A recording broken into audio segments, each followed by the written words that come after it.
Okay. Okay. So we're going to go back to me sharing the screen with you all. Thanks again, Bert, for that lovely note. All right, so sharing screen.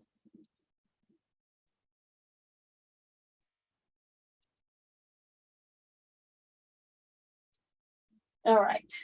And in the chat, if you all could just let me know that you see community agreements, that would be great. So we're all in alignment. Okay. So let's start with actively seeking consent. In this space, I actually want to encourage a level of engagement where it's not just me talking, right? There's going to be moments where I ask people to come off mic, potentially share observations, feelings, words, whatever. But I'm going to try to really frame that as if people feel comfortable doing so, if people choose to do so, right? I don't want to make any demands out of any of you all, and I certainly don't want people to make demands of me. So let me give you an example of what a Kina demand sounds like. Let's say I say X, and then someone shows up in the chat and says, can you explain that? That feels like a demand, right? Can you give an example of that? That feels like a demand. And as a Black cis het woman in the United States, people demand a lot of shit from me all the time. All right. Right. Especially when it comes to sharing stories relating to racial or gender trauma. All right. So that's what I mean. Like a preference would be, would you feel comfortable expanding on that, Kina? Does it make sense for you to share more? Right. That's seeking consent. All right. And I'm also going to try to do that too, meaning I'm not going to ask anyone, right? I'm not going to say, hey, Sarah, tell me more. I might say, hey, Sarah, anybody on Team Mother Spirit feel comfortable sharing more? All right. The second thing is listening isn't hearing. All right. Now, some of you might have heard this before, and the fact that as grown people, we still struggle with this, right? And so this is the example I give people all the time. My ability to hear is the reason why I know, rah, rah, rah, rah, rah, bunch of bad romance. I would have never learned that Lady Gaga song my whole life. You know, the second song that I know that I never would have tried to learn, it's by Billie Eilish. It's like, I'm the bad guy. Nope, would have never tried to learn that song either. But my ears work. I can hear.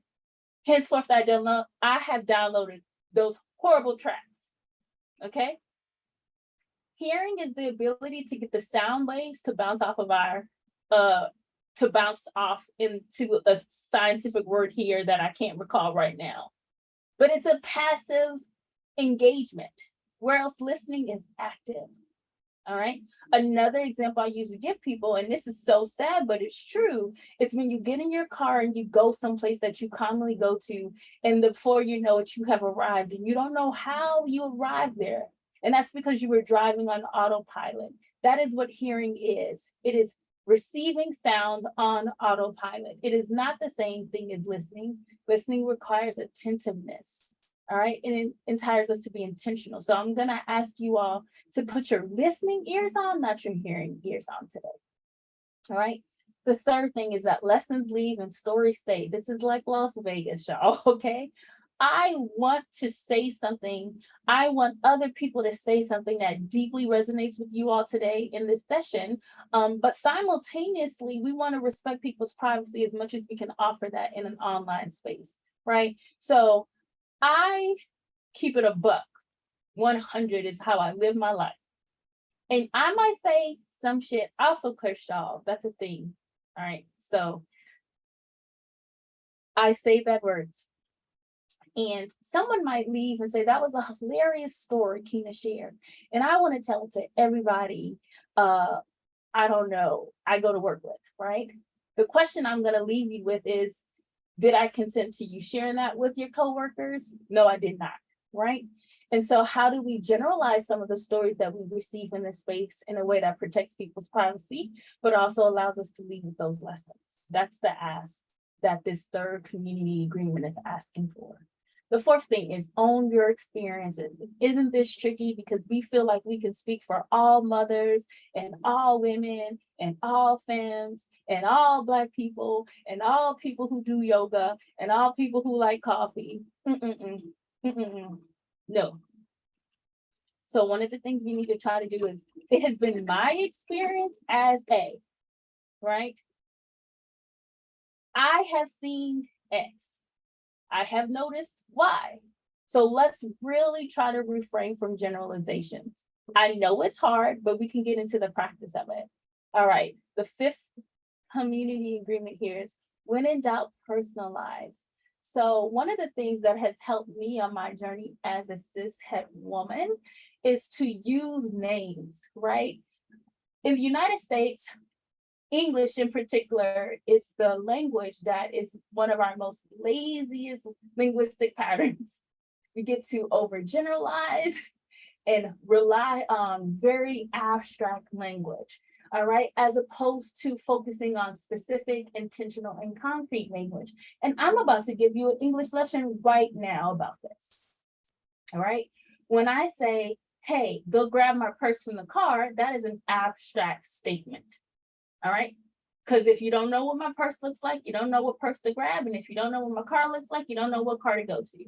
However, if I say, go get the tan book bag, I don't remember what brand, in the 2010 silver Toyota Scion XT, that's much more concrete, all right? And so I want to be in the space and say, hey, Sarah, tell me more. Hey, Brett, tell me more. Hey, Camden, tell me more. Those are the things that allow us to speak concretely and specifically, right? So that doesn't just relate to like pronoun usage, although it's really important, but it's important to see people as individual people and stop letting our brains be lazy just because they can't be. All right. And this is also hard for me as somebody who lives in the South, and I'm a quick to be all y'all, right? But I also grew up in New York where it was always, hey, you guys, all right? So those are both generalizing statements. Seek shared meaning is the sixth community agreement. I'm going to ask us to get curious. And so in places where we may have some uncertainty, let's ask questions. Can you tell me what you mean by that? Can you explain more? All right. Unfortunately, for folks who live in the West, unfortunately for people who live in the Americas, unfortunately for the people who live in the United States, you saw those three examples of concrete language I used right there, right? Because there's no such thing as America. There are three, right? And even in the news, the people that we are calling not American are American if they came from South or Central America. But that is not the conversation we are having today, all right? But we're taught that when Sarah and I speak to each other, we should assume that we understand each other because we're both speaking English at the same time, and that's not true. All communication is an act of translation. I'm going to say that 2 more times. All communication is an act of translation. And because I am very Black and very Southern, I'm going to need an amen in the chat box if you heard it the second time. You might not heard it into the 3rd time. I'm going to say it one more time. All communication is an act of translation. Imagine making marriage vows to somebody on January 1st, 1971, right? And then telling that person on January 1st, 1971, I love you, as you dance your first dance. All right, fast forward 20 years later, January 1st, 2021. 2 miscarriages, 1 separation, 1 bankruptcy. Does that I love you mean the same on January 1st, 2021? That's the question I'm asking y'all in the chat. Will that I love you mean the same on January 1st, 2021 that it meant on January 1st, 1971? I'll just wait till someone to respond to me. No, it will not, Jessica.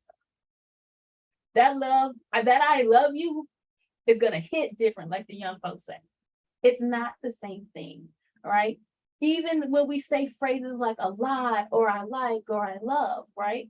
When people tell me things like I love X, I'm like, what do you mean by that? Right? Help me understand how you understand what love means, especially if we're talking about pepperoni pizza.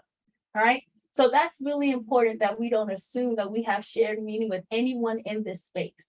Right. And that's, again, why we have to focus on concrete language And then lastly, to close this out, when it comes to the community agreements I'm offering, please recognize intent is an impact. All right. I'm going to go a little bit more into this later, but just because I say something that does not intend to harm doesn't mean that it doesn't create harm.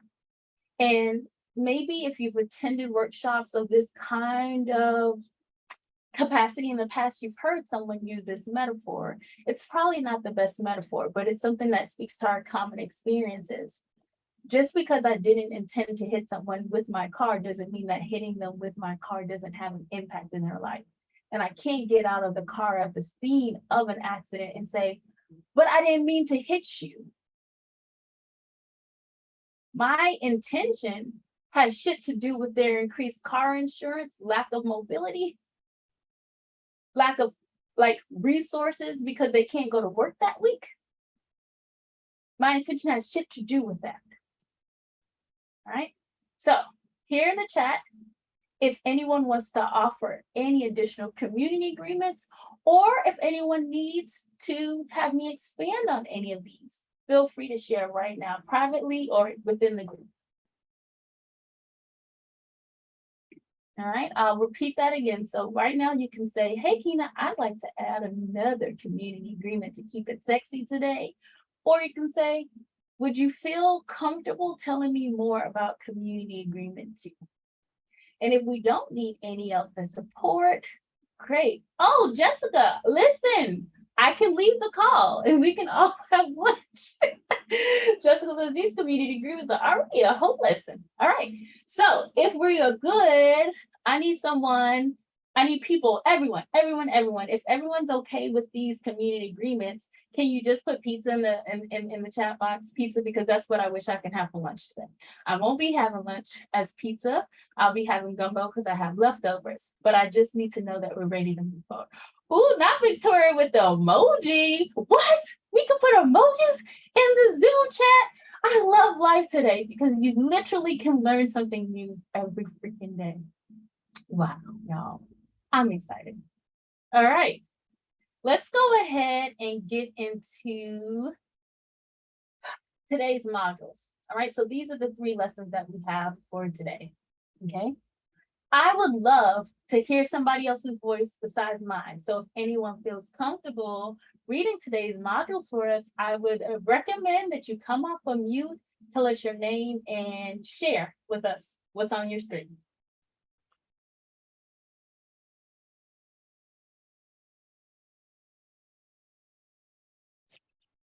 Hello, I'm Victoria, and I love reading aloud and using emojis, so I'm happy to break the ice and read this. Thank you, Victoria. You're welcome. Today's modules, establishing shared meaning. We will examine definitions and interpretations of key concepts relating to racial oppression and analyze the scope of their significance. Uncovering Whiteness timeline. We will discuss the global and historical fact-based timeline that explores the contours of white identity, whiteness, and the current racial construct. And developing an intersectional approach, we'll learn the origin story, legal foundations, and the motivations behind intersectionality. Thank you very much. Oh, Victoria, that was so great. I want to mail you a gold star. Thank you for volunteering that. All right, so these are the 3 modules that we have going on today.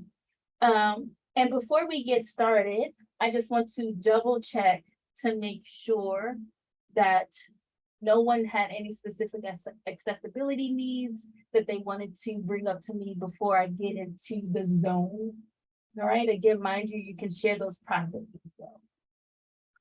All right, let's get into it. Module number 1. We're going to start with definitions. Now, I want to say a couple things, right? And I say this with a deep sigh, an ancestral sigh, because 1, language shapes reality. There's actually a theory called linguistic relativity that really expands that the words we have access to, as well as the words we don't have access to, shape who we are, shape our value system, shape what we do. Short story here, a couple of years ago, I was someplace where I met someone who their first language was not English. They had spent their whole lives traveling the world. They had, I believe, learned like 15 languages globally. It was just a brilliant person. And I said, what was the most difficult language to learn? And they told me without hesitation, it was English. And me being Eurocentric and very ethnocentric and all the things that most United States citizens all was like, English, that's the hardest. Like, I was personally offended. And they said, yeah. I said, well, why? Why? I know that I sounded like a jerk. There's not enough feeling words, is what I was told. Right? And so all languages have limitations, especially colonial ones like the English language. So the definitions that I'm sharing with you are not because I think that they're perfect, but because I think we need to have some level of shared meaning and understanding. When I say supremacy culture, when I say whiteness in this session and in the preceding one, I want you all to know what Kina's meaning when she says that. So that's the first motivation of sharing the definitions, not because I'm necessarily saying this is the best definition for these things. It's because I need you all to understand what I'm saying. The second thing I want to say about definitions is you might see new information, or you might actually see something that contrasts with your existing understanding. That's okay too, because when we think about these high level concepts, the truth of the matter is that there's so many complexities as well as evolving ideas around these concepts and terms. All right. So there are always going to be limitations because our growing and our understanding around these things, they're always changing significantly. Okay. Thirdly, I want to create a culture where you guys can, you guide you all, okay? I want to create a culture where people can feel free privately or in the chat to say, can we pause? Can we go back? Can you help me walk through that a little bit more, okay? I'm 3000% okay with that, okay? So we're gonna go ahead and get into definitions. All right, now I've shared with you a little bit when we went through community agreements, what shared meaning is. And I wanted to give you a definition of shared meaning. All right, shared meaning can be understood as all parties exiting the communication exchange on the same page. Y'all, as a straight woman who's attempting to date straight men, or real men in general, I mean, the struggle is real. And part of the struggle in attempting to have some level of romantic involvement with other people is this concept right here, shared meaning. Like, I don't know, sir, who initially gets my number and says, I love women, I adore Black women, I think women must be treated so well. And then 20 seconds after that conversation refers to Kamala Harris as a bitch. Where is the shared meaning in that? Also true story, true story. All right. I don't think we understand what loving women, loving Black women, honoring women, I don't think we're on the same page about that, friend. All right. A less Kina sad story as a single woman story, and a more generalized example of this is a couple of days after Christmas.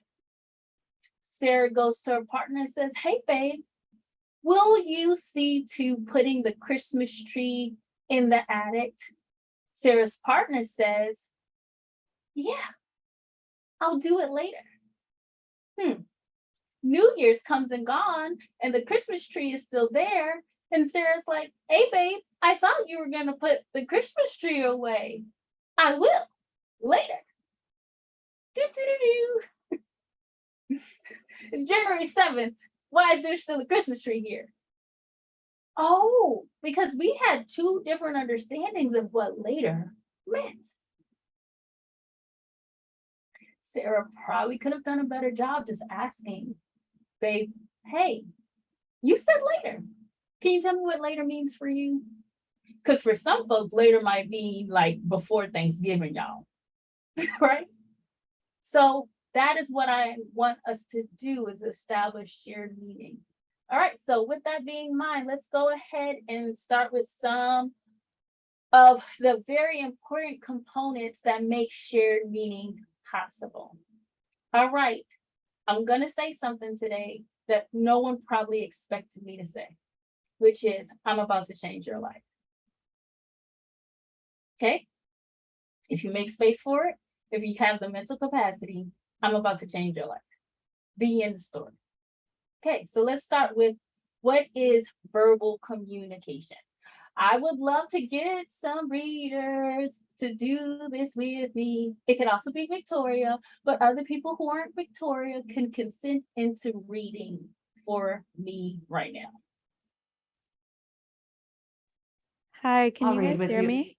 Oh, Maggie, yes. And Sarah, I heard. who I wants heard to Maggie go? first. All right, all right. Just using these headphones for the first time, so I'm glad you can hear me.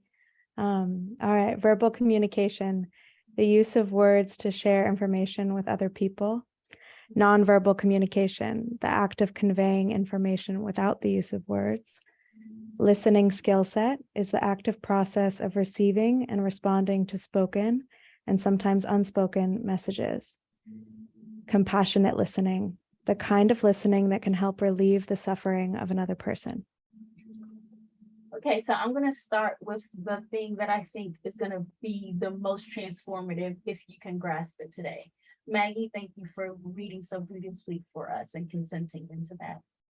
Nonverbal communication. Nonverbal communication scholars tell us that 65 to 93% of what we understand in any given communication exchange happens nonverbally. I'm going to say that 2 more times too. 65 to 93% of what we understand in any given communication exchange happens nonverbally. 65 to 93% of what Victoria takes away from today's workshop will have shit to do with my words. Even though I have spent a very long time creating so many words for y'all today. Right? Isn't that woo? So my hair that has some purple on it, thanks to my hairstylist, also my sister, my glasses that need to be like cleaned, my blue and white shirt, right? All of those things, my very brown skin, all of those things, my tone, right? My pitch, all shape if you all are able to have shared meaning with me today. That's some powerful shit. All right. That includes our appearance, our smell, the use of space. I have to elaborate here. Forgive me, Sarah, for like just going on tangents, but I will return.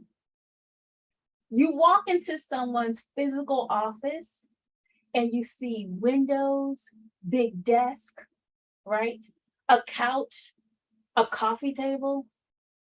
What do some of those things tell you about the person behind the desk? I would love for you all to share in the chat.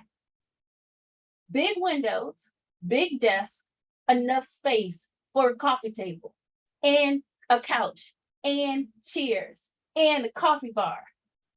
Yes, fancy and important, successful. Their shit matters, wealthy.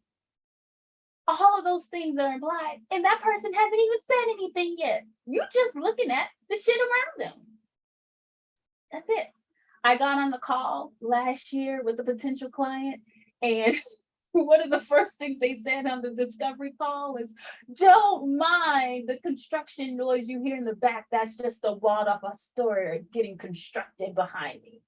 First of all, no one hears the construction because of all your plexiglass, but thanks for letting me know that you were that important. Got it, right? Okay. And so I am under no illusions that when we dropped this call, that there was 100% transmission.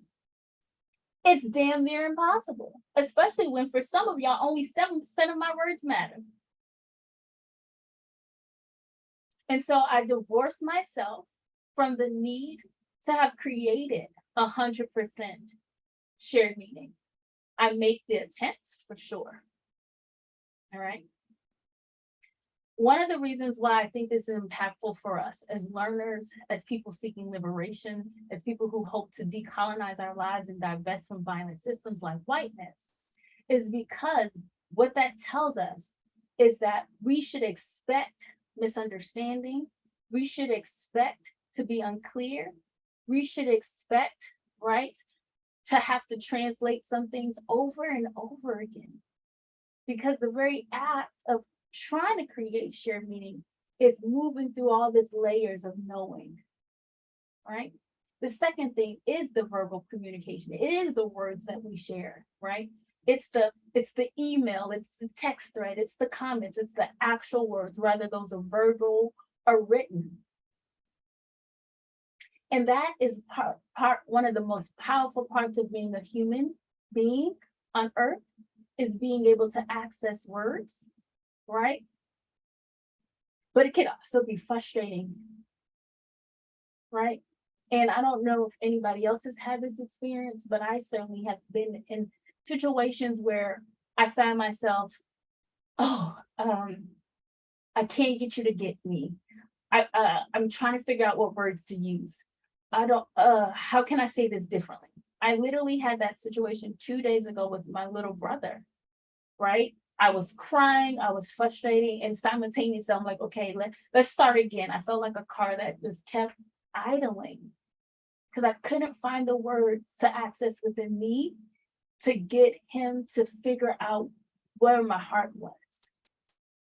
And that is very germane to being a human person, all right?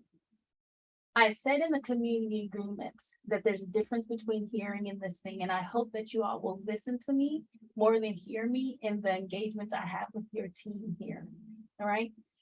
There are so many different types of listening, and I can't get into that today, but there's listening to respond, there's listening to provide feedback, there's listening to evaluate, there's listening to hold space, which is what we're gonna go to in a second. Most of us, especially those of us who have to do transactions in life, right? And with transactions, I mean, have to get things accomplished, produce something, right? You have to produce products at work. You have to get your children fed at home. You have to talk to the teacher, that parent-teacher conferences. Those are transactions, right? And we're so used to making sure that things get produced that most of our listening these days is listening to respond, all right?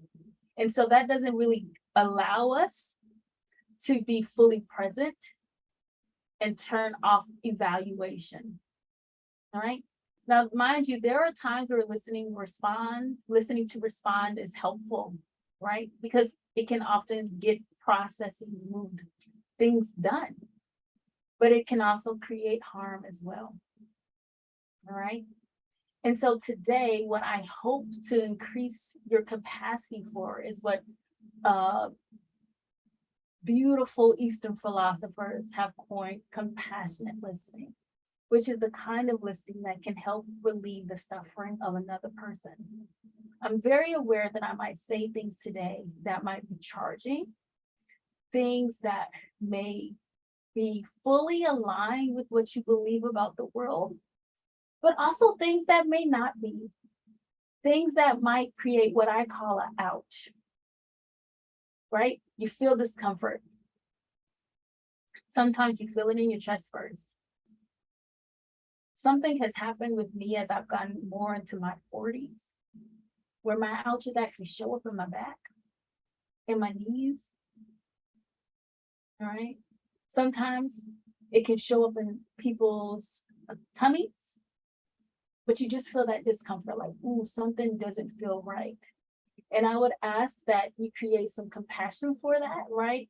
Because part of what I'm doing as I'm sharing what I hope can be valuable information with you all is I am also sharing testimony of my experiences as a Black woman I'm also sharing ancestral wisdom of what oppression has done spiritually, emotionally, and physically for people who look like myself.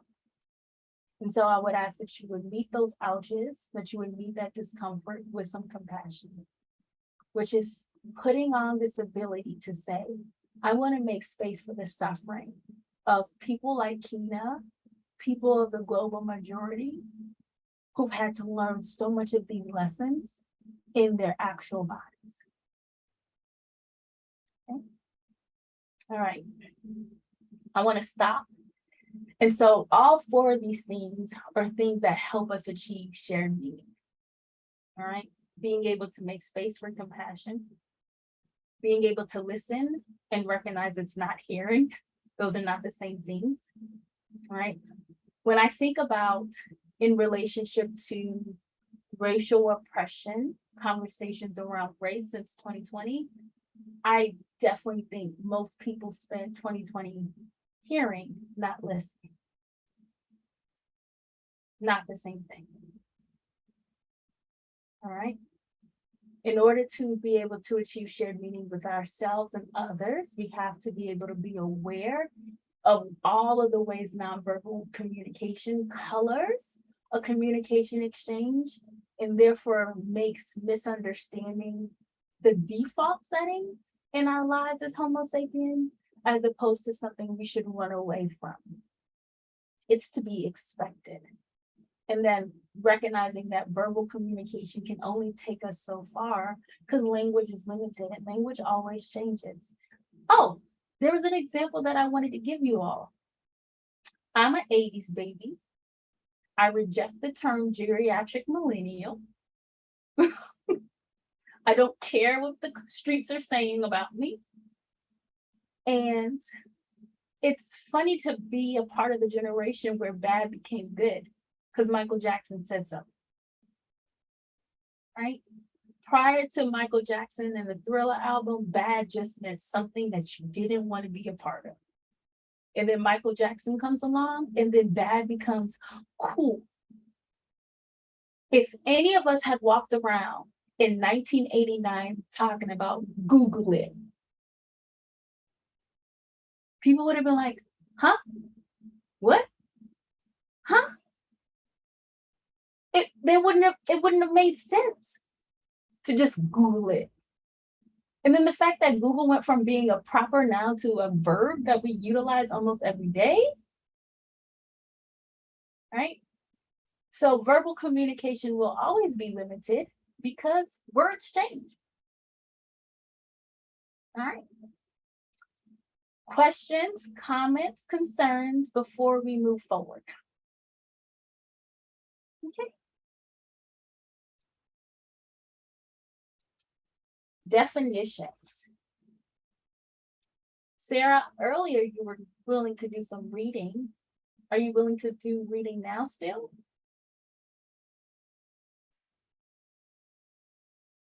Sarah, can you hear me? I can hear you, but there was another Sarah that had offered to read. Oh my God. Why would I center myself today? Sarah, oh, okay. I'm sorry. Sarah? I have my window up. Okay, so Sarah. Where's our other Sarah? There's two, at least two of them. Yes, okay. One of the Sarahs who's still willing to consent into reading the definition of all four of these for us. That would be great. If the Sarahs aren't around, I can read it, Catherine.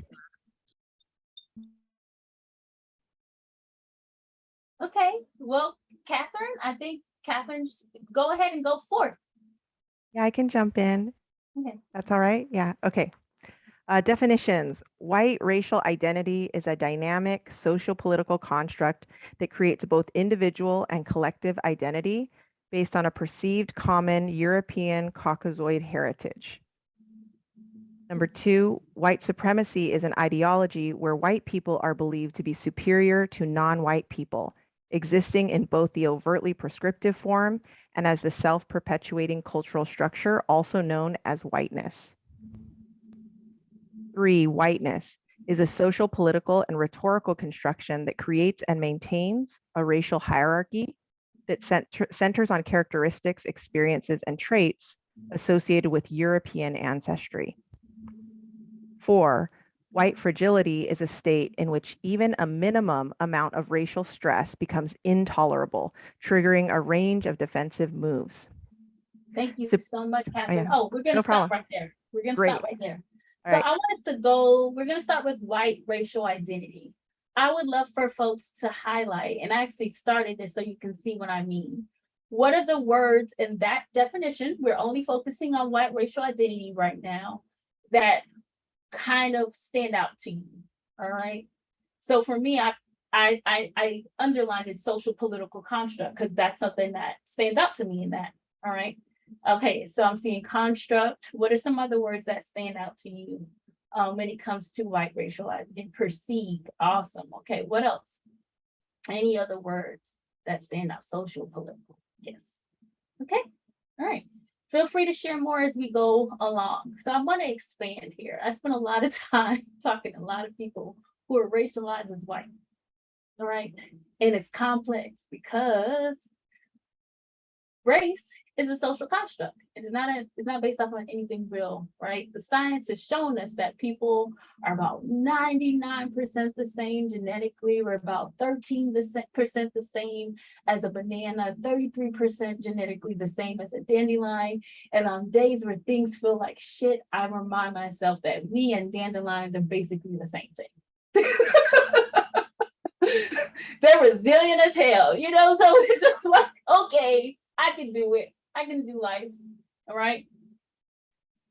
And so it's important that people understand what this thing means as a social political construct, because it's important that people see that if I am perceived as a white person, that's largely because of the society that constructs that perception, that's created and maintains that, right? That has nothing to do with science. Okay. And that's hard for a lot of people for a variety of reasons. And I can't sit here and list all of them. The majority of the people I know who really struggle with that are people who are racialized as white, who've grown up their whole lives hearing that, like, colorblind ideology that everyone is the same. But they're not hearing that from people who are practicing colorblindness. That's the irony there. That people who grow up hearing that everyone is same, that color doesn't exist, that race doesn't exist, that ethnicity doesn't exist, aren't usually hearing those from people who are actually supporting some ethic of shared humanity. All right. So I thought that this would be important for people in this space too, so that they can understand when I'm talking about whiteness, I'm not talking about people who identify as white. Because lots of people, including myself, have upheld whiteness. And my ass is 93% African. All right. Okay. We're going to move forward with white supremacy. If anyone has any questions, comments, or concerns. If no one has any questions, comments, or concerns. All right. So, an ideology where white people are believed to be superior to non-white people. There has been an evolution of this term, and I really wanted to be mindful and intentional on how I discuss this, right? Especially because in my own praxis, in my work as a Jedi consultant, in my work as an advocate for Black liberation, as an advocate for shared humanity, I don't actually have a lot of conversations about white supremacy. All right. In fact, it's a term that's actually quite triggering for me. I had a day a couple of weeks ago where I just said, I wish everyone would stop using it. I'm going to be transparent for a second. I didn't have this plan, but I'm going to do it anyway. For people who are the descendants of enslaved folks, which I am, When I hear this term, it makes me think of people who have been lynched, people who have been chased out of their homes, their neighborhoods, their communities. I absolutely hate the way that people seem to be so easily throwing it around like it's divorced from those images. Like it has nothing to do with Ida B. Wells, a Black woman in 1858, having to report on people who looked like her hanging from trees. I hate seeing the word. It felt important to bring it into today's conversation, but I truly loathe it. And I just wish people would contextualize the shit much more than they do. Which brings us to whiteness, which is what I am here doing. That's the shit I focus on. All right. But I think it's important to layer this. Whiteness is a social, political, and rhetorical construction. That is a mouthful of things. Oh, so with that being said, tell me what words in this definition might stand out to you, because there's a lot happening.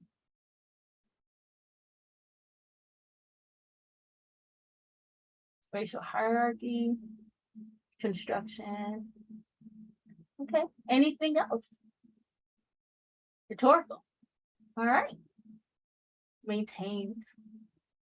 Okay. All right, I spent a lot of time in this arena. All right, so I'm going to elaborate here. All right. I want to talk about this very expansively, because this also may be new language for folks, as opposed to the previous term that people have some familiarity around. I also said something a few moments ago that said I upheld this, right? Sarah, the Sarah who invited me into this space, I think came in contact with me online because of my work at a platform called Divesting from Whiteness. All right. Thanks, Kathy. Thanks, Kathy. And whatever you need to do, whatever anyone needs to do to ground themselves, especially people of the global majority, do those things. So I upheld whiteness and still do. I'm actively divesting from it. When I figure out that I'm upholding it, I'll be like, oh shit, what you doing, girl? All right. And this is another reason why I struggle with the term white supremacy, because never in my whole Black life have I ever thought white people were better than me. Never. And so I do not support the ideology that I ever believed in that. Okay. But what I can take onus of is the ways in which I have invested in whiteness, right? That I can take onus of. Okay. And so whiteness is a social and political rhetorical construction. That means that it is something that our society, right, the larger society we live in, has maintained. It's something that our political institutions and language has supported. It's something that rhetorically was created. So rhetoric, and I'm really trying my best to like not get all Grecian on this call, right? But it's really about the art of how we persuade others to believe us. All right, that is the basic tenet, right? So that means that in society, our institutions that govern our lives, right, have created communication to persuade us all to believe that centering and standardizing things associated with European ancestry is the way to move throughout the world. All right. That's something that all types of people invest in, including myself, right? And I'm going to give you a couple of examples of this, right? Growing up, I have two Black parents. My mom was the person who was mostly responsible for paying bills, that kind of thing, household management. I knew whenever she was talking on the phone with a white person or someone who was professional or someone who was in business, because her voice changed. And she did something we call code switch, which is to sound like a white person to be seen as credible and to be taken seriously. That was my mom saying that I have to put on something associated with European ancestry, in this case, my voice, so that I could be taken seriously in this society. Right, that's one example. Growing up, I chemically straightened my hair for most of my youth and teen years into early adulthood, because straight hair is associated not only with beauty, but it's also associated with being it's associated with European industry. And so that's how I could be perceived as professional, smart, worthy of talking to. All right. So when I say I was investing in whiteness, I say things like I did things to my physical being to make myself seem associated with European ancestry, because that's how I can get social advantage in our society. I never thought I was white. I never believed I was white, but I did believe that I had to be associated with everything that white means to be safe, to have access, to get resources. Funny story. My name is Joaquina Monique Reed. It's a Spanish name. It's missing an A, but my dad didn't know to put the A. So I always tell people it's like Joaquin Phoenix, but it's missing an A. That's my name. Everyone I know calls me Kina. And that's because my parents said that I came home from school, kindergarten, and just told them to start calling me Kina. What I putting two and two together, I now realize that my teacher refused to learn Joaquina and gave me the name Kina instead. What a horrible, shitty thing to do to a 5-year-old, is tell them that the beautiful full name that their parents gave them doesn't comprehend. Because it's one thing if I had chosen Kina, right? That's one thing, but it was given to me. And that's what happens with whiteness. It's given to all of us, whether we ask for it or not. And that's what's so great about today's workshop, is because we get to create capacity to no longer choose it. And that includes people who actually have biracial identity. But we're going to get into that more too. All right. Right? What do you mean? I can't be white anymore? No, that is not what I'm saying. What I am saying is we can all actively divest from whiteness as a system. All right. Questions, comments, thoughts, feelings, big or small, or in between, before we go on to white fragility?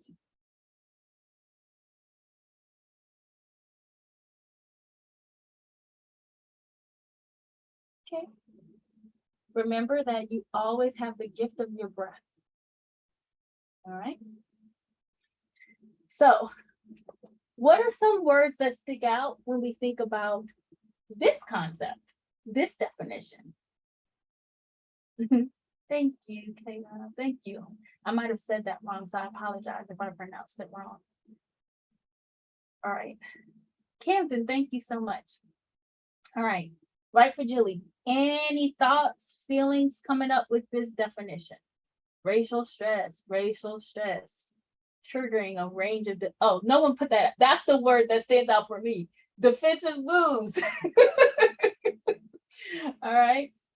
So earlier today, I told you all that I spent nearly 22 decades, not 20 decades. Oh my gosh, that would make me how old? Nearly 2 decades teaching in higher education. And throughout my career as a college professor, I taught in mostly, for the most part, predominantly white institutions, with the exception of one space. And at the last institution I taught before I resigned, and I resigned at the end of 2020 from higher education.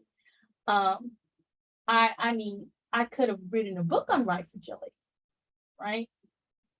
Especially because so much of what I have done as an educator is talk about cultural competencies, talk about gender, race, identity, power, all those things have been things that I've been teaching for a very long time. And I would joke and say, it is really bad to have to explain to white people that they are white and to be the first person to tell them that, what that really means. And when you're teaching in the South, which is where I've predominantly taught, that was something that I often saw myself doing with the students that I had who were racialized as white. I was the first person to tell them that they were white and what that shit meant.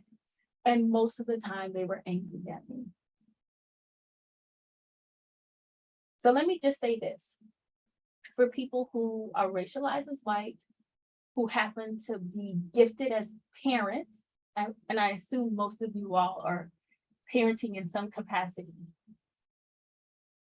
Your children who are also racialized as white should not find out what that shit means from strangers. Because when you think about the scope of the things that parents have to teach their kids, all of the big stuff, the scary stuff, should never be taught by strangers.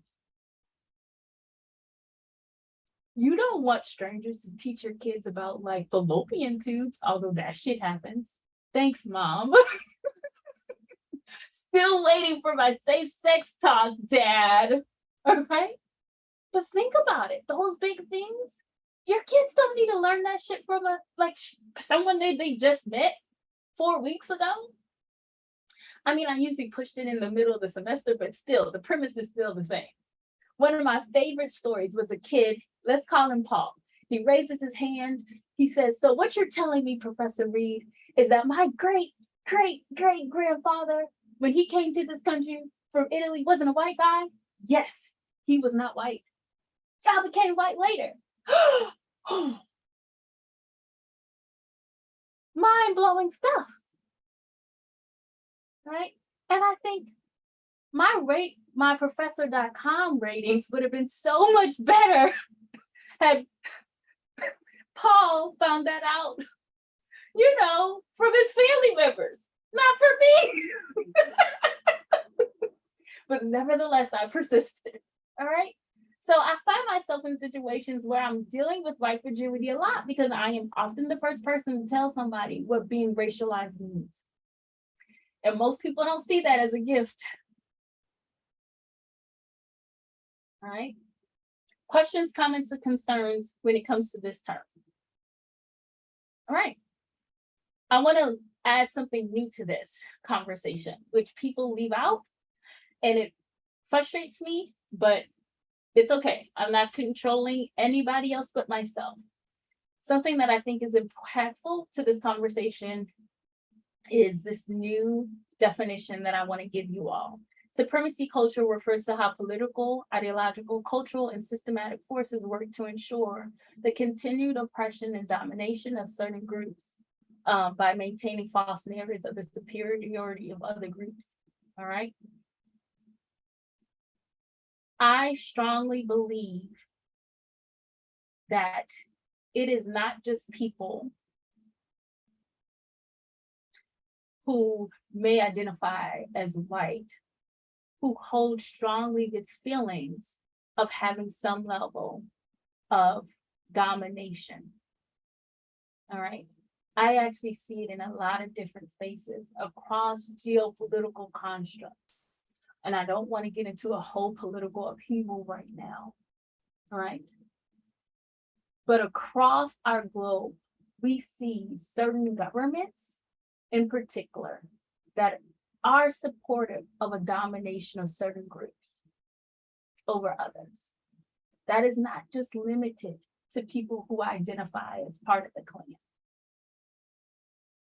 I also believe that because of the current race construct, because of white supremacy, it is very difficult to parse out those conversations in our current landscape. And I make space for that too. Okay.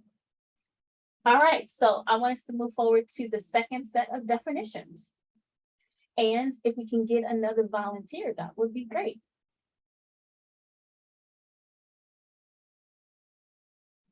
I'll read, Kina. Awesome. My name's Amelia. Thank you, Amelia. Imperialism comes from the Latin term imperium, meaning to command, referring to ideologies that support countries exercising power over another, whether through settlement, sovereignty, or indirect mechanisms of control. Colonialism comes from the Latin term word colonus, meaning farmer. As an outcome of imperialism, it refers to the practice of domination, which involves the subjugation of one people to another. 3, racism also consists of policies and practices entrenched in established institutions that result in the exclusion or advancement of specific groups of people. It manifests itself in 2 ways: racial discrimination that derives from individuals carrying out the dictates of prejudiced society, and inequalities rooted in system-wide operations of a society. 4, anti-Blackness refers to the behaviors, attitudes, and practices of people and institutions that work to dehumanize Black people in order to maintain white supremacy. Awesome. Thank you so much, Emil, for sharing those things. So a couple of touchdowns here, because I want to move us forward and respect our time today, is that not one time did you hear Sarah refer to me as an anti-racism educator. You didn't hear me refer to myself as an anti-racism educator. And I'm not. And that's partially because I want to point us to a larger conversation, a global conversation. I think it's hard when we live in the United States to be a part of a global conversation because we're taught that we're the only country that matters, right? I mean, this sucks, but it's true, right? Funny little joke here, right? Is, sorry, that's my Alexa. And I guess she wanted to know if I wanted to tell her a joke. So funny little joke. When I drive 3 hours west, all right, I told you I was located in Louisiana. When I drive 3 hours west, where am I? What country am I in? That's not a rhetorical question. I'm asking y'all. What country am I in? Y'all, Louisiana. No, okay, 3 hours west. I'm in the state shaped as a boot. What country am I in? Y'all, we're gonna get this together. What country am I in if I drive 3 hours west? Y'all, this should not be this tricky. Yes, Kelsey, the United States.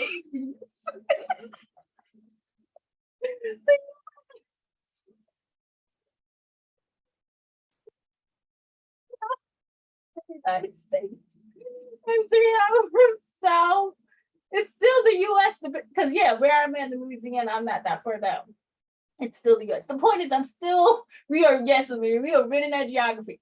I am still surrounded by the United States of America, right?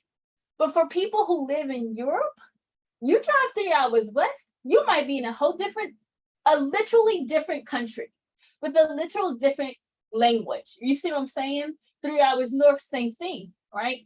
So here in the United States, we're just surrounded by more and more United States. But that's not, we won't tell that it was a tricky thing. It's fine, all right? But that's not the case for people in Asia and for people in Europe, for people in the South America, for people in Central America, all right? So part of why we are also really ethnocentric here in the United States is because we're geographically isolated from so many other countries and spaces, right? And so because of that, I think that there's a larger umbrella project that we have to really respond to. And so that's why I felt like it was important to bring up imperialism and colonialism today, right? Colonialism is the active practice of domination. Imperialism is the ideas that drive that, right? And so the idea that most of us here in the United States are living in unceded territories of First Native people, right, across the Turtle Island, is because there was the belief of empire that said that certain groups of people get to be driven away from their communities and their lands. And then colonialism is the practice of those things, right? And that's just a part of a larger project. Racism is simply a symptom, not a root. All right. Racism is a symptom, not a root. I tell people all the time, it wasn't racism that put millions of African people on slave ships. All right. Racism is a symptom, not the root. And so when we start to see that we're all functioning as a part of colonialism and imperialism, then we can also see that, oh, there's a shit load of violence that we have to unpack and unlearn and unsubscribe from in our daily lives. It's just not the one thing. Now, for some people, that can be like, oh shit, the work is never ending. Exactly. That is exactly how people need to feel. People need to feel like I will spend my whole damn life unpacking violent systems. Yes. And when you have that kind of intellectual humility, then you don't go around feeling like you've arrived and that you can critique and judge other people because somehow you're above the fray. All right. It's an ongoing lifelong journey, which leads us to understanding racism as something that's institutionally and structurally opposed on many of us, right? People of the global majority, all right? People whose ancestry is rooted in the Asian and African and American continents, right? And then lastly, anti-Blackness, which I always try to make sure people understand is separate from racism. And that is the behaviors and attitudes and practices of people and institutions that work to dehumanize Black people. So I always want to make sure people understand that while racism is something that is experienced by people of the global majority, anti-Blackness is isolated to those people who are of African descent, all right? And how does the rest of the world know that they're human, especially in the United States? They realize that they're not Black. That becomes the barometer for us understanding who has humanity and who doesn't. Because early on, what chattel enslavement did is to justify itself, it needed Black people to be livestock, not to be human beings. Okay. So I want to walk us through a timeline. You all will get a PDF version. I will send this to Britt, so I don't want anyone to feel like, oh my gosh, I didn't capture it all in the notes today. All right, because you will actually get a PDF of this content. So no worries there. Okay. So module 2 is really a timeline, right? That helps us understand how does whiteness grow, right? As a global concept that has actual, very specific to the United States, concrete material consequence, right? So I don't want to go through all of these things because again, you're going to get access to this timeline, but I just wanted to go ahead and make you aware that it's really showing you how historically humans have created systems to create hierarchy, right? Initially, those hierarchy systems aren't actually really rooted in race because race is in a construct. But really to help you understand how race becomes a construct that is utilized by institutions to maintain violent systems. So as early, we're used to hearing about the ancient Greeks and Romans, but as early as 322 BCE, Aristotle is justifying the superiority of Greek folks, right? And the superiority that he is justifying is based on climate. So a lot of people utilize that premise and just built upon it, right? And so Greeks, then Roman civilization starts to set people apart through this idea of, oh, you come from a different place than me? Well, that means you're different, right? So these ideas just kind of build into each other. I also want to tell you, yes, it is true. And this is really complex, right? But there is a world where we have to globally acknowledge that people that we now would consider white, although they weren't considered white then, were part of slavery, right? Not chattel slavery, right? But Viking people starting in 600 AD, right? Actually start to change the face of Europe because Slavic people, which are people who we would consider Gregorian, people from the Black Sea region, are involved in slave trading. It's not as simple as people like to denounce it, because often what we hear is people say, oh, it's the same as what happened to Africans. It was not the same. It was not perpetual. It was not ongoing. It was not generational. All right. People can purchase their ways out of slavery. It was a lifelong practice. All right. It ended in 1335. But I think it's important to mark that, because this is how, again, in the continent of Europe, large movements of people start to change and evolve. All right. By the time the slave trading of people that, again, they weren't considered white then, but they would be considered white now, ends in 1335, we also see a demand for a lot of the goods that exist in white Africa. Excuse me, oh my gosh, I said white Africa, in West Africa. So sugar becomes a huge commodity in Europe, right? And where is sugar at? It's in West Africa. And so it's driving a need for labor. And now that the Viking slave trade has formally ended, the need for free labor has just increased. All right. And also I want to name this too, that because the Viking slave trade had existed for a substantial amount of time, Slavic communities figured out ways to defend themselves from being waited upon by Vikings, and that also increased the demand for African labor. All right, so this is just some timelines to show you all how the ideas, again, of race and whiteness have developed across time.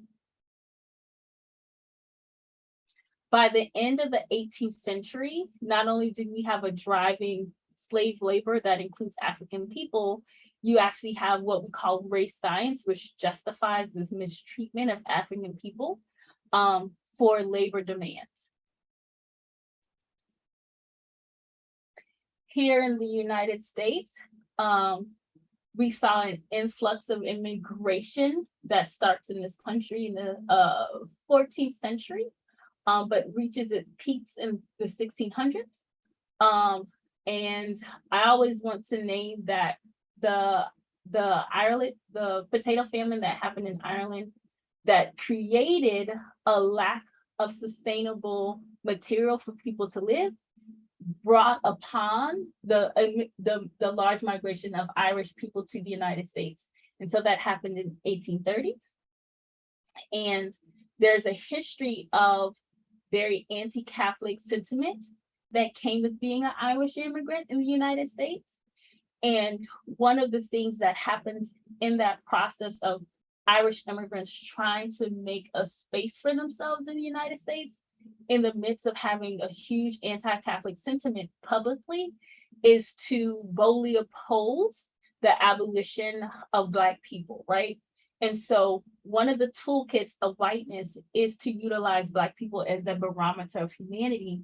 And so unfortunately, what a lot of Irish immigrants learn is that part of how we can become part of this racial hierarchy is make sure we make ourselves distinct from Black folks.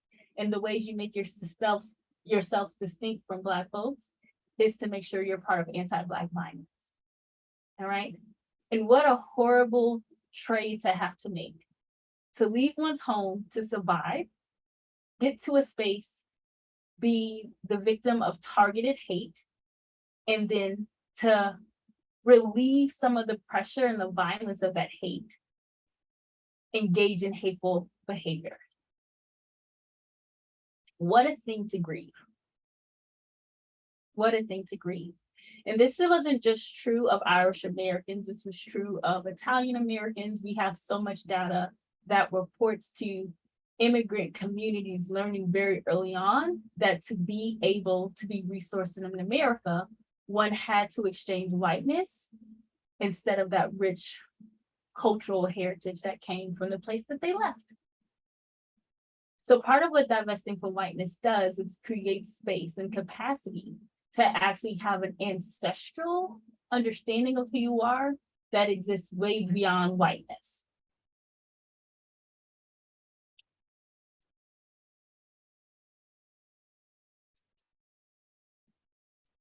Today, we're going to end with module number 3, which will prepare us for workshop number 2.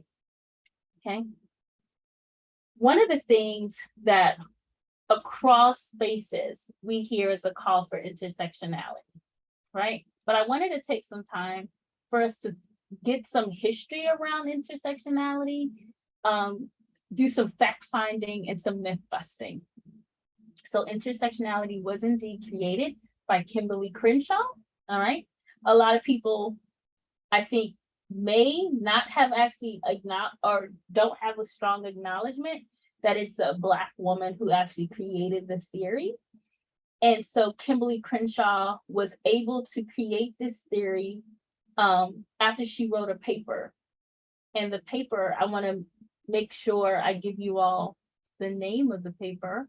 Oh, well, a little bit of information about Kimberly Crenshaw.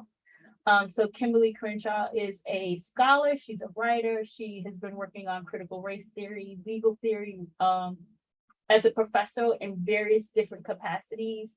Columbia Law School is one of the places which she has done a significant amount of research.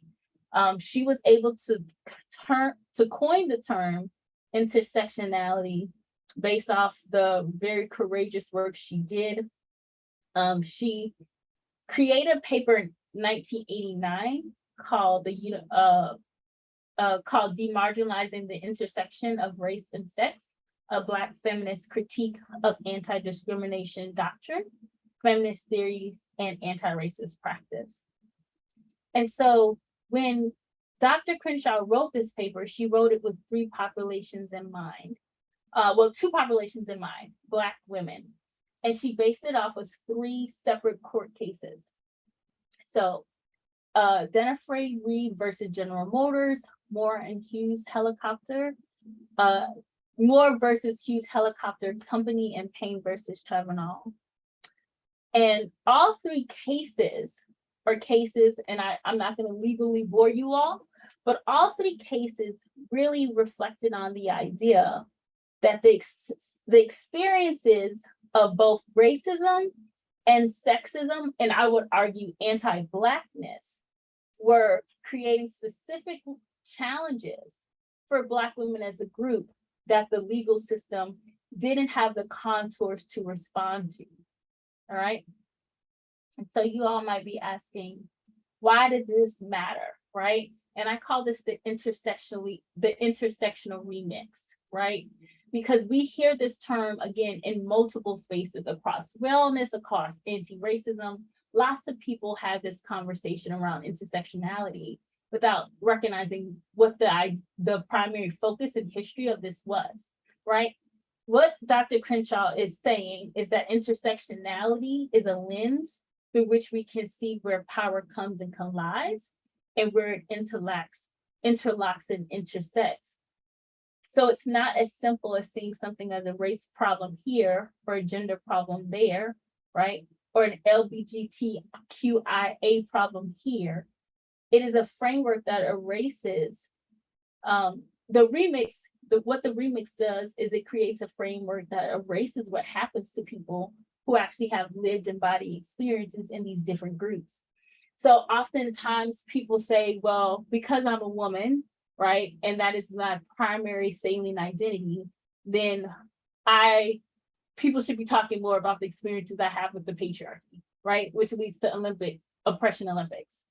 Or sometimes people feel as though they don't have to focus on the actual outcomes of what violent systems do because they are experiencing some level of discomfort in violent systems. And so we want to be mindful that we always understand the history behind frameworks that we want to support, especially for those who are supporting any kind of feminist agenda. All right. Earlier, we talked about impact trumps intention. And so I want to walk through all 5 of these things. When we have an unrealistic and a non-foundational understanding of what our feminist practices or liberatory practices are, what we're doing is ignoring the impact of some of these works. Because we are all conditioned to center certain voices and experiences. People of the global majority, don't always have resources to be centered in certain conversations, right? There's no one social media platform that, let's say, is just Black owned, run by Black folks, right? And so have to rely on a lot of platforms, resources that were created for us. The most valuable voices are often drowned out. I do not want to get started on the violence of our current social media algorithm, right? And the amount of Black folks and trans folks and Indigenous folks that are shadow banned across platforms. Lived experience is often discounted. I want to bring up racism, for example, here. I have met so many people who are racialized as white who would say to my face, it's easier to hear about racism from other white folks. And that's because other white folks don't have the discomfort or the stress of having to talk about racism. And so white people talking about issues around race can say it in ways that are divorced from the stress and the reality of racism. Of course, you would want to talk to the person about a heavy thing that makes you feel good, right? But people who are experiencing a dominant social ideology and people who have salient identities that are empowered in society, our good feelings have nothing to do with the reality of people's lives. As a cis straight woman, my feelings have shit to do with the violence that people who are queer and trans experience every day. As a Black woman whose skin is a weapon in this country, white people's feelings around racism has shit to do with my material reality every day, right? This is the thing we have to retrain our brain around, centering the people who are impacted the most in our contemporary conversations around liberation. Which leads us to a pretty impactful question. How do we want to move forward in our praxis, in our ideologies, in our knowing, in our being? And I don't have an answer for that, because that answer is something every individual on this call has. All right. I'm excited about workshop number 2.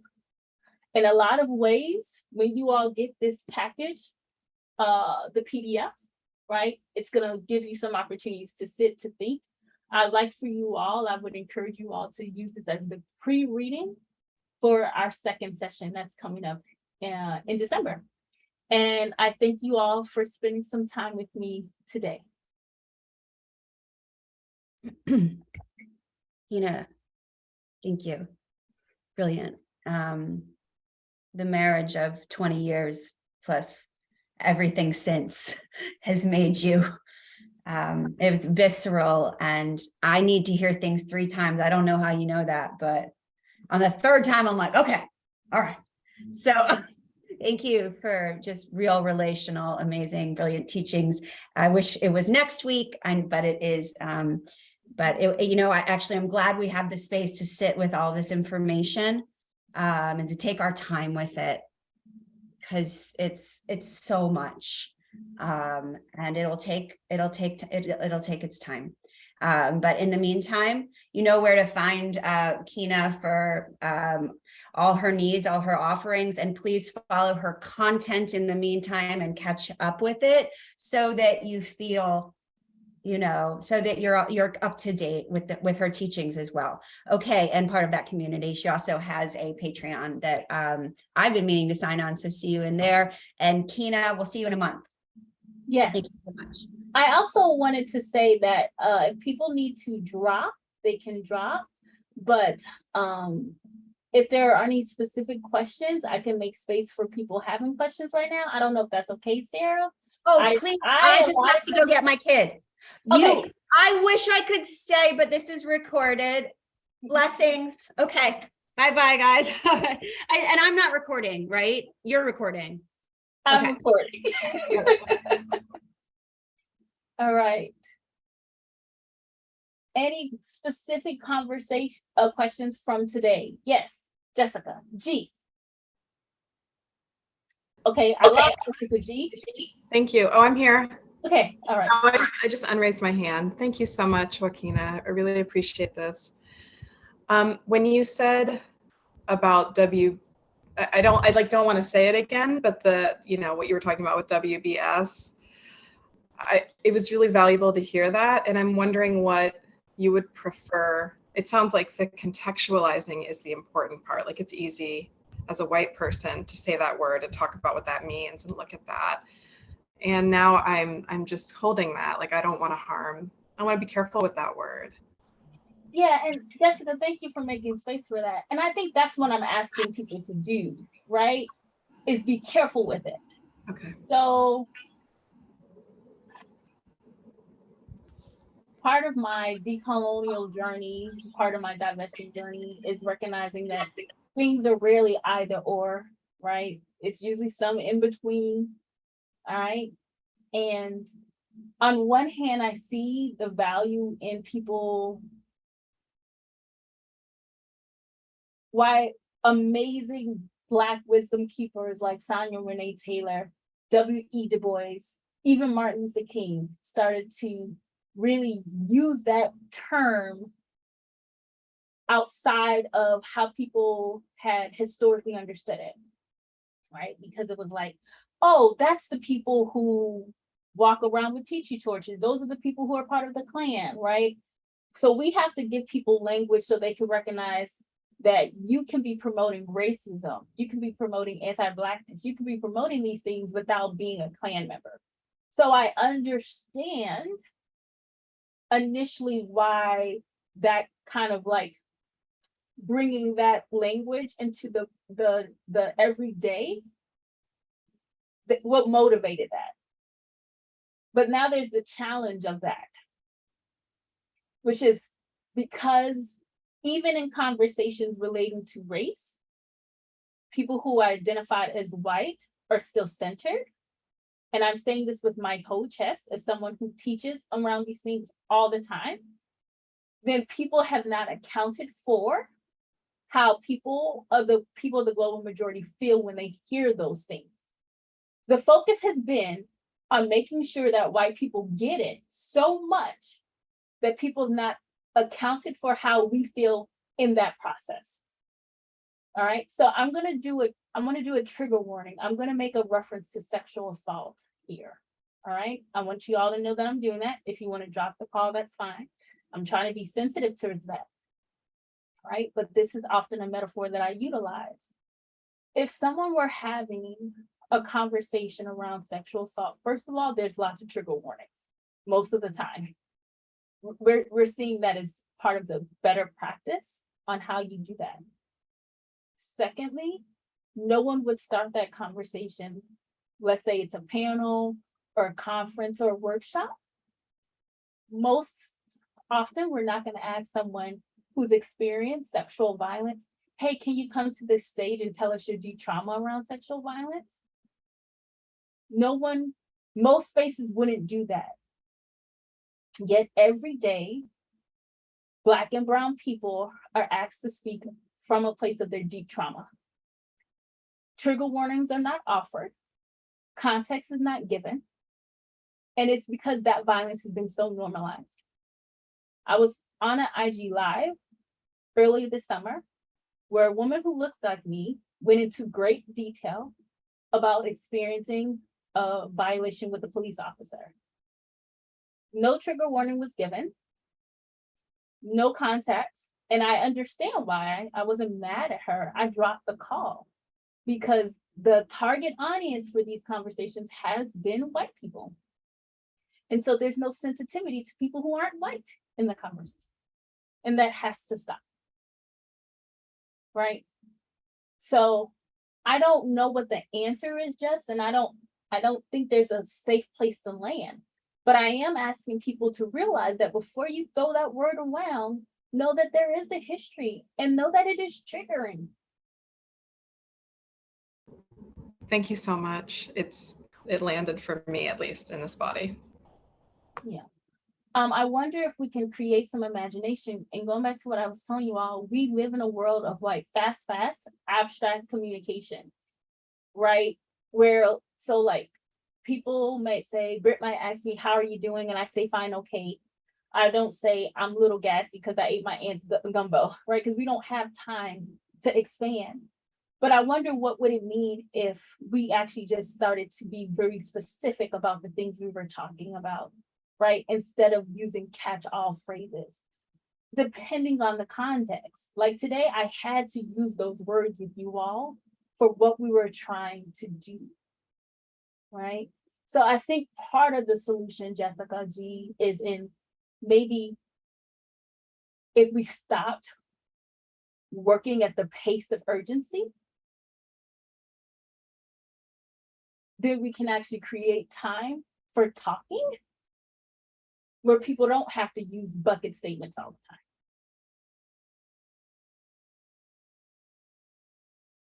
Oh, I love that slow pen. Yeah. Thanks for listening to my heart there too. Any other questions, comments, or concerns? Okay. Britt, like I said, in the next couple of days, I'll be sending you a PDF of this. So in a lot of ways, I'm giving you back this content to explore at a pace that feels good for you.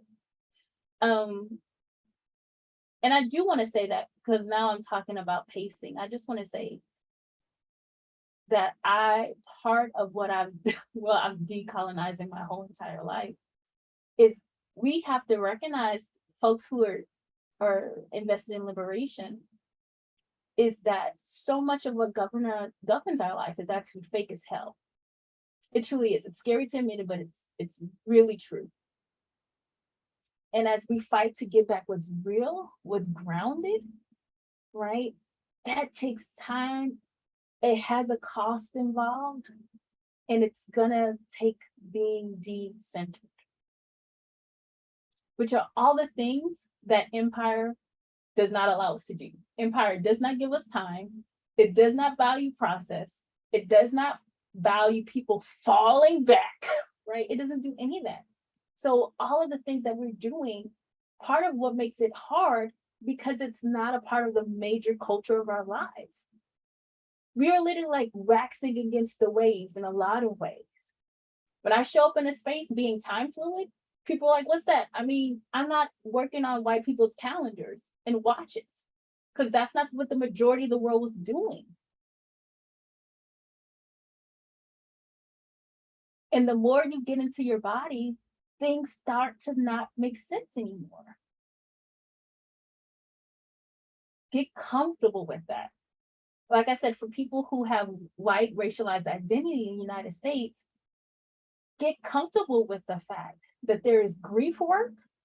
Well, that's not just actually for people with white racialized identity. That's anybody who's had to produce in the United States. There is grief work attached to divesting from whiteness, right? Get comfortable with that. Make space for that. Like, and I tell people, and I'll leave this here because y'all didn't sign on for my TED Talk. Growing up in New York City, we went on, I had a teacher, she created a class trip. We went to Ellis Island. There was a whole teaching unit around it. She was Italian American. She found a lot of pride in that story of her great grandparents coming to this country with a full 16-letter name being reduced to 7 letters, right? It was a story of success and triumph. And I encourage people to see Ellis Island as a story of also trauma, because that's what it is. People have exchanged a great deal, and we have to make space to process that.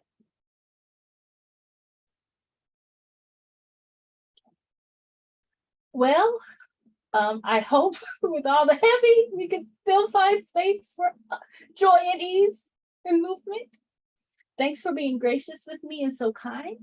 And I will see y'all, Lord willing, in the crypto wise on December 2nd. Bye.